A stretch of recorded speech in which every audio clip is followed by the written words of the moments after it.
কেতিয়াবা কিছুমান কথাত সাংঘাতিক বেছি খং উঠে কিছুমান মানুহৰ ওপৰত। আজি 3 দিন মানৰ আগৰ কথা। সাধাৰণতে মাজে সময়ে মোলৈ 2-এটা ফোন কল আহে তেজ বিচাৰি, আৰু মই যদি নিজে দিব পৰা অৱস্থাত থাকোঁ তেনেহ'লে মই যিমান পাৰোঁ তেওঁলোকক দিবলৈ চেষ্টা কৰোঁ, আৰু যদি মই নিজে দিব পৰা অৱস্থাত নাথাকোঁ তেতিয়াও মোৰ চিনাকি 2-এজন ব্যক্তিক যোগাযোগ কৰি তেওঁলোকক তেজৰ সুবিধা কৰি দিবৰ বাবে চেষ্টা কৰোঁ। আজি 3 দিন মানৰ পূৰ্বেও ঠিক তেনেকুৱা এটা ফোন কল আহিছিল। ৰোগীৰ অভিভাৱক এজনে ফোন কৰিছিল। তেওঁৰ এগৰাকী আত্মীয় গুৱাহাটীৰ এখন ব্যক্তিগত খণ্ডৰ চিকিৎসালয়ত ভৰ্তি হৈ আছিল। যিহেতু মই নিজে দিব পৰা অৱস্থাত নাছিলোঁ, আৰু সেইবাবে মই ফেচবুকৰ জৰিয়তে চিনাকি হোৱা এজন বন্ধুক মই অনুৰোধ কৰিছিলোঁ যে তুমি তেজ দিব পাৰিবা নেকি। তেখেতে দিব পাৰিম বুলি কোৱাৰ বাবে মই তেখেতক দিবৰ বাবে যোগাযোগ কৰি দিলোঁ। নিৰ্দিষ্ট সময়ত সেই যুৱকজনে গৈ ৰক্তদান কৰিলে, আৰু ৰক্তদান কৰা কিছু সময় পাছতে হঠাতে ৰোগীৰ অভিভাৱকে মোলৈ ফোন কৰিলে, দাদা আপুনি যে দিছিলে ল'ৰাজন, সেই ল'ৰাজনে দেখোন চাহৰ খৰচ বিচাৰিছে। তেজৰ বিনিময়ত টকা লোৱাটো ভাল কথা নহয়, আৰু সেইবাবে মই তেখেতক ক'লোঁ যে ল'ৰাজনক ফোনটো দিয়কচোন। কিন্তু তেওঁ ক'লে যে আপোনালৈ ফোন কৰিম বুলি কোৱাৰ লগে লগে ল'ৰাজন গুচি গ'ল। মই ল'ৰাজনক ব্যক্তিগতভাৱে আজিলৈকে লগ পোৱা নাই, কেৱল এনেদৰে মেছেজৰ জৰিয়তে চিনাকি, গতিকে তেওঁৰ মানসিকতাৰ বিষয়ে মই নাজানো, আৰু সেইবাবে তেওঁৰ সৈতে কথা পাতিবৰ বাবে মই তেওঁলৈ ফোন কৰিলোঁ। বাৰে বাৰে ফোন কৰি আছোঁ, কিন্তু তেওঁ ৰিচিভ নকৰে। এটা সময়ত ৰিচিভ কৰিলে, আৰু ৰিচিভ কৰিয়ে তেওঁ হুকুকাই কান্দিবলৈ ধৰিলে। মই কি হৈছে সোধাত তেওঁ ক'লে যে দাদা বিশ্বাস কৰক, মই তেজৰ বিনিময়ত টকা বিচৰা নাছিলোঁ, মই টকাৰ কাৰণে তেজ নিদিওঁ। মোৰ হাতত আজি সঁচাকৈয়ে টকা নাছিল, আৰু সেইবাবেই মই তেখেতক কৈছিলোঁ যে একাপ চাহ খুৱাব নেকি, আৰু এটা গোলা খুৱাব নেকি আপুনি। কিন্তু তেখেতে ভুলকৈ বুজিলে। টকাৰ কাৰণে মই তেজ দিয়াৰ কথা ভবা হ'লে ইমান কষ্ট কৰি মই মালিগাঁৱৰ পৰা খানাপাৰালৈ নাহোঁ দাদা। এই কথাখিনি শুনাৰ পাছত মোৰ সেই মানুহজনলৈ সাংঘাতিক বেছি খং উঠিল।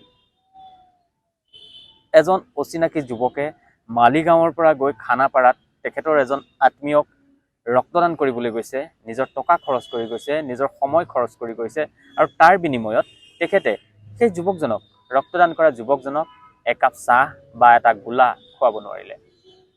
নিয়মমতে যুৱকজনে এই কথাটো ক'বই নালাগিছিল। তাৰ পূৰ্বেই সেই ৰোগীৰ অভিভাৱকে তেখেতক মাতি নি ভালকৈ এটা গোলা, একাপ চাহ খুৱাব লাগিছিল, কিন্তু নোখোৱালে।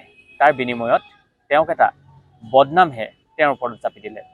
মোৰ নিজৰ ব্যক্তিগত জীৱনতো মই তেনেকুৱা ধৰণৰ অভিজ্ঞতাৰ সন্মুখীন হৈছোঁ। আজি প্ৰায় 3 মাহমানৰ পূৰ্বে ৰোগীৰ এজন অভিভাৱকে তেনেদৰেই মোলৈ ফোন কৰিছিল যে গড়চুকৰ ওচৰৰ এখন ব্যক্তিগত প্ৰতিষ্ঠানত তেওঁ এজন আত্মীয় ভৰ্তি হৈ আছে, আৰু ব্লাড বেংকৰ পৰা তেজ লৈছিল, আৰু সেই তেজটো এতিয়া ঘূৰাই দিব লাগে।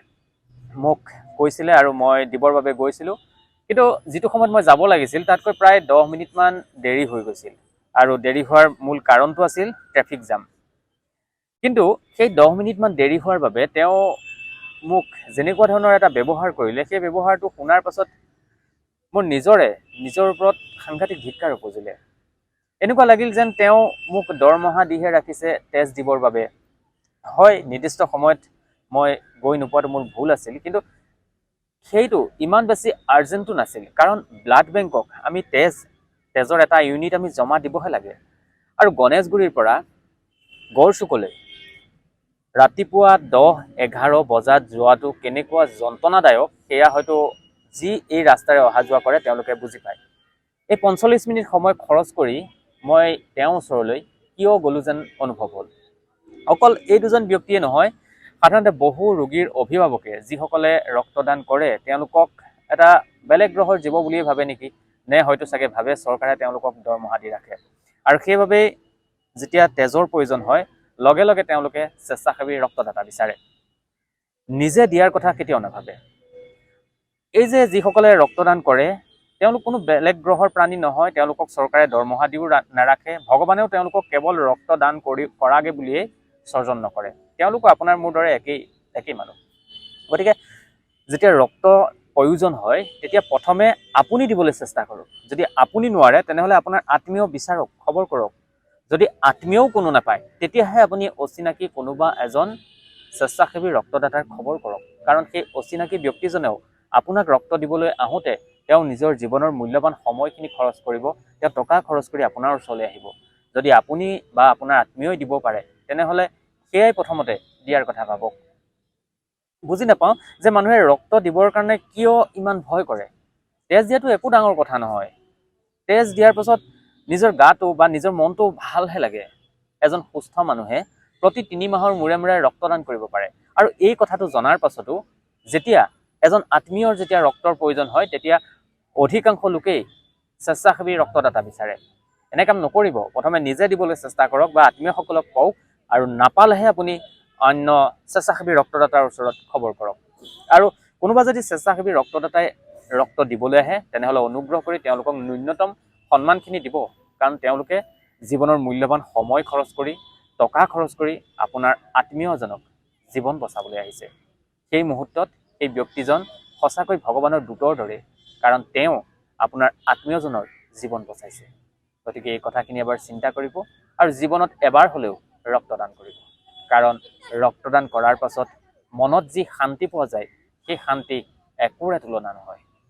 যদি আপোনাৰ বিশ্বাস হোৱা নাই, তেনেহ'লে জীৱনত এবাৰ হ'লেও ৰক্তদান কৰি চাওক।